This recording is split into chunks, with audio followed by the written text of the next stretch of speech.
many people feel that they don't have a guru, they want a guru, they're seeking a guru. And I would like to suggest that the guru is an all-pervasive principle in the universe. It's called the Guru Tattva. The word guru suggests going from darkness to light. So there's something in the universe which is always teaching, if we would pay attention. That something is the guru. So the guru is the grace-bestowing power of God, according to the sage Kshemaraj from the Shaivite tradition. And we want to ask ourselves, what is grace? And I'm going to tell you a little story to illustrate that. So one day, sage Narada was flying along on his eagle mount, and he came to the ocean shore, and he saw these two little sandpipers, and they were running into the ocean, taking a sip of water in their beaks and running back to the shore and dropping it and going back and forth. And he asked the little birds, "What are you doing?" And one of the birds said, "Well, we laid an egg and we've lost it in the ocean, so we're going to empty the ocean and get that egg back." Narada thought that was very sweet, and he went back to Shiva, Lord Shiva, and he told Shiva about that. He said, there's these cute little birds, and they're trying to empty the whole ocean. They're sure they can do it to get their egg back. And Shiva glanced down and with compassion saw what was happening, and so made sure the next time they ran to the ocean that their beaks found the egg, and they were very happy. So the birds would never be able to empty the ocean. In the same way, we can't empty the ocean of karma that we have accumulated over many lifetimes. In fact, in each lifetime, we can only exhaust and work through 1 teaspoon of karma from the ocean of karma that we have. And while we're living that life, we often make more. But with faith, with conviction, and with trust, if we do go about spiritual practices, sure that they're going to work, then we invoke the grace. And that is how grace works. It works when we give forth the effort. That kind of effort comes from something called shraddha. Shraddha means faith, somehow conviction. It's not faith in something unseen, it's faith in yourself. Somehow you believe that you can do it. And that conviction sets you on the path of spiritual practices, and you invoke and you attract grace. That's how grace works, with self-effort. So the guru is the grace-bestowing power, and it will definitely manifest as we begin to make our effort along the spiritual path. So this story is about a young man named Nachiketas, and it comes about in the Kathopanishad. Now, Nachiketas is a teenager, and sees his father sacrificing cows, okay? And he criticizes the father. He says, what kind of a religion is this that you sacrifice animals, and also you're always sacrificing the most sickly animals? And the father says, go to Yama, you little, And Yama is the Lord of Death. And so Nachiketas says, well, I will go to Yama. The Lord of Death will be my teacher. And that is a little bit of a thing to keep in mind. If we're willing to face the inevitable, which is death, we will be able to learn the truth. So Nachiketas goes to the realm of death, and he stays there for 3 days. And this symbolizes the determination, to stay in your practice. And he stays there for 3 days, and finally Yama shows up and he says, hey kid, what do you want? You're kind of amazing. Very few people come and meet me this way. I'll give you something for your trouble. And even Yama says, I'll give you wine, women, song, lots of chariots. What would you like? And Nachiketas says, I only want one thing, and it's to know, do we or do we not survive after death? Is there life after death? And Yama doesn't really want to tell him that. He says, that's my power, to scare people. So I'm not telling. And Nachiketas persuades Yama that nothing else will satisfy him. So Yama relents and says, well, the truth of the matter is, yes, there's an aspect of being which is called the akshara, the imperishable, and it's within every human, and that does survive. And Yama goes on to say, sharp as a razor's edge is the path and difficult to traverse. Find an illumined sage to teach you, and you will know the truth. So in that story, Yama tells our friend Nachiketas another helpful thing, which is going to help us on the yogic path. And this is really interesting. He says, I will give you the word that all scriptures extol and what really brings you to immortality. It is Om. That is the word. And Nachiketas takes that and returns back to his land of the living, and he practices chanting Om.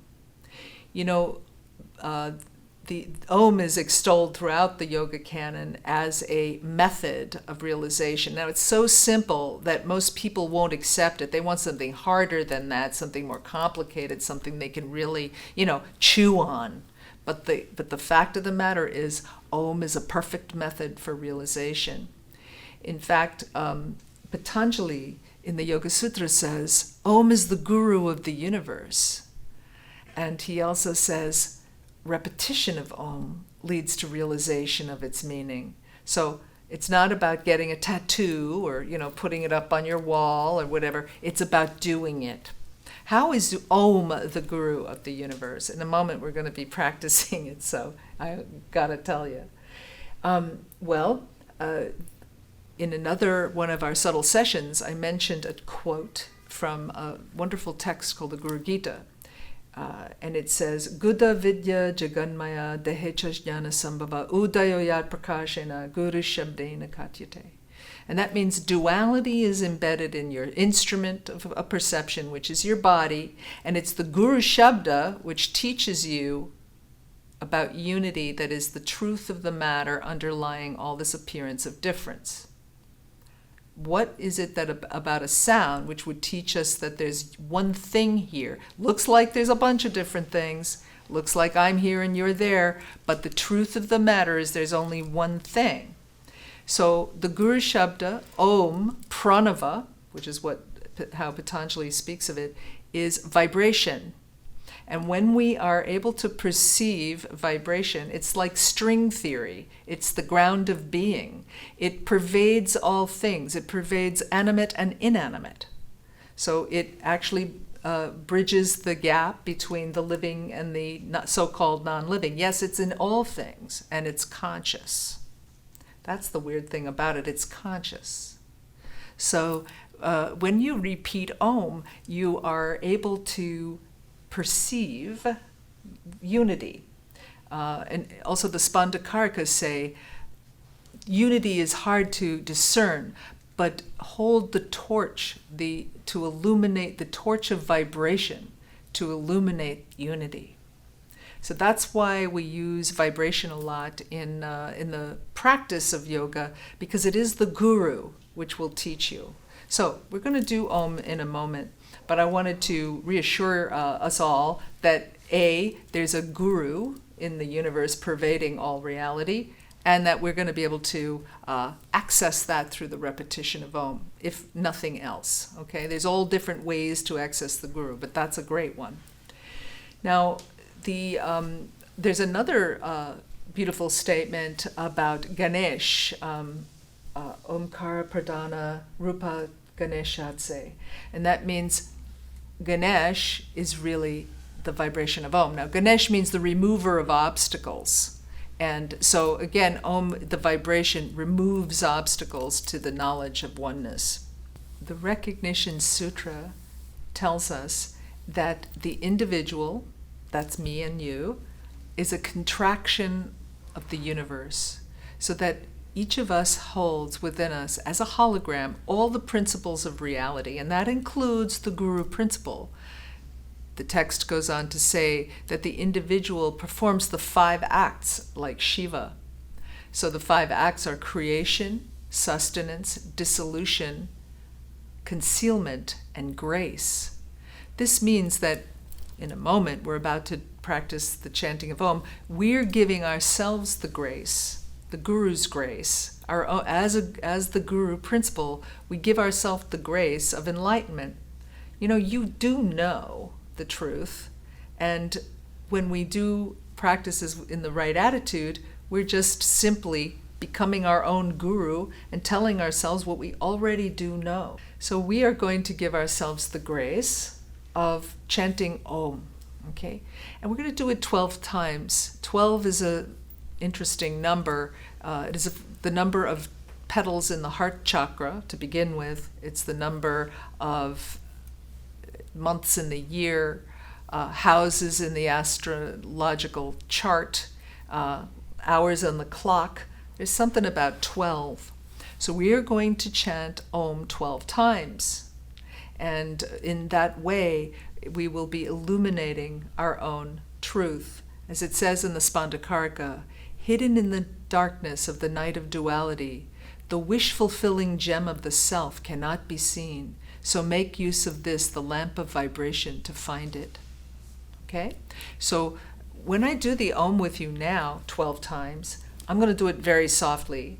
I don't want everyone to hear me. You probably are in a place where you also would like to do it softly. So what we're going to do is we're going to inhale, we're going to Om quietly to ourselves 12 times. So get yourself seated. Here we're going to do it with feeling. Remember that. Any of the practice you do, whether it's Hatha Yoga, pranayama, meditation, the feeling's important. You're not doing this with a dry attitude, okay? You're going to do Om as if it's the guru of the universe.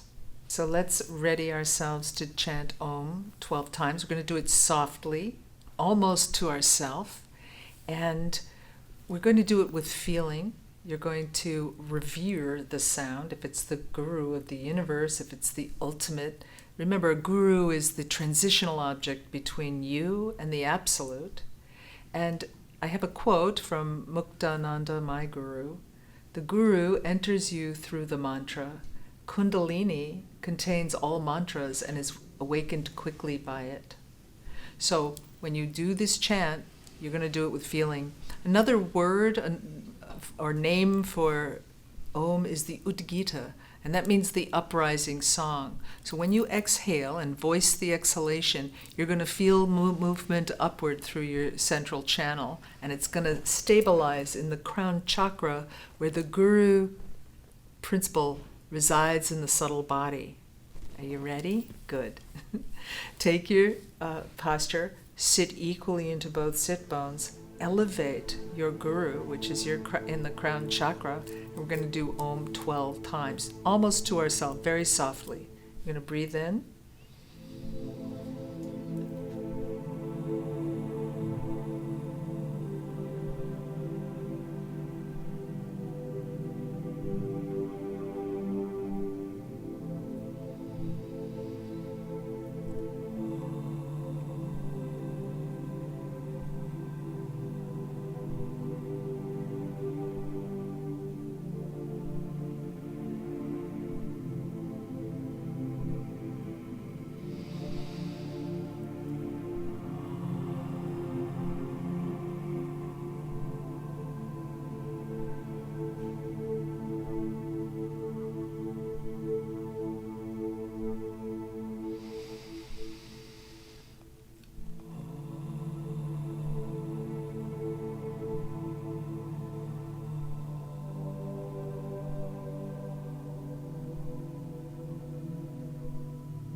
maybe we all perceived for a moment a great peacefulness of our own coextensivity with the universe from observing our vibrational level of reality. I have a little more secrets to tell you about the Guru. So we did the chanting of Om, and Om turns into another mantra, and that mantra is Hamsa. So Om becomes Hamsa. What does this mean? Hamsa means I am that I am. And that is the ultimate name of God that you see throughout different traditions. We certainly see it in the Judeo-Christian when Moses is asked by the burning bush to go down to Egypt and free the people. Moses doesn't want to do it, and he asks the burning bush, "What's your name?" Who am I going to say sent me? And the burning bush says, "This is my name, and I'll tell you what it is, and this is my name forever. I am that I am." Now in Sanskrit that is Hamsa. You can say it in English. And the burning bush is actually another metaphor for the crown chakra, which is the 1,000-petaled lotus in the crown of the head, the light that does not consume itself. And in that chakra, in our tradition, is a vibration saying, "I am that I am." I'm going to tell it to you in Sanskrit. Akatadi trirekabje sahasradala mandale hamsa parshva trikone cha smaretan madhyagam guru. In the crown chakra is a vibrational triangle, and in the center of that triangle is the vibration Hamsa, and there is where the Guru is, in those vibrations. Now, I have the feet of the Guru, or the sandals of the Gurus, that I sometimes have on my puja. And the Hamsa is the feet of the Guru. What does this mean? It means where the grace of God touches the ground. I am the I am. And it also refers to your inhalation and your exhalation. This is some real stuff here. So the in-breath and the out-breath are the footsteps taking you forward to your source. And you're going to say the mantra with me, saying Ham on the inhalation and Sa on the exhalation, always repeating that name, which is the Guru Shabda. So some of us have learned it the other way around. You're going to have to really open your mind. When you do yoga practice, and the whole idea of demystifying the practices of yoga is that you got to open your mind. And if you've heard it one way and you're being told another way, try to realize it can be both. Okay? So now we're going to repeating Ham on the inhalation and Sa on the exhalation, and knowing that is an iteration of Om, and that it is the ultimate name. I am the I am. You ready? Let's just do it. You're going to take yourself into your yogic posture, and you're going to elevate the Guru in your body, which is the crown chakra. And you're going to in-breath Ham and exhale Sa, moving the in-breath and the out-breath as the feet of the Guru. Okay? They talk about drinking the water of the feet of the Guru. This is the nectar of this mantra. That's really what they're talking about. So breathe with me. Inhale Ham and exhale Sa, or say it in English. I am the I am. Breathing in. Ham, exhale Sa.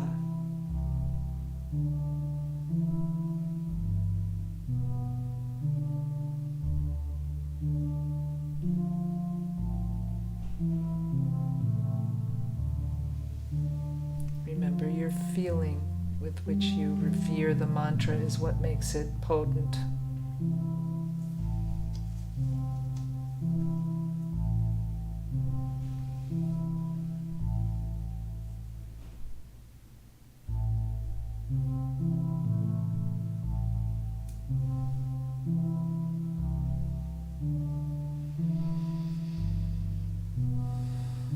Very good. May that mantra be the rod and the staff that comforts you. And Now we'll take our palms together and let the fingertips touch the third eye.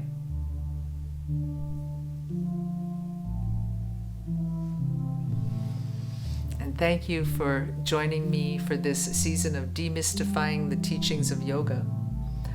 We wished to remove conceptual obstacles, ideas that you can't do it, that it's far away, that it's only for some people who are really good at it. This is complete nonsense. So remember, you have everything you need. You have the abundance of all the talents and all the intelligence and all the motivation, all the spirituality that you will ever need, and you are your own path back to Source. And I hope that with the demystifying the teachings of yoga, we've come to realize that. And thank you for being with me. Before we end our studies for today, I just wanted to take one more opportunity to mention the Yoga Philosophy Reading List. The Yoga Philosophy Reading List is a comprehensive list of all the yoga philosophy books that you need for your wisdom library. To grab your copy of this free educational resource, just click on the link below, give your email, and we will send it directly to your inbox.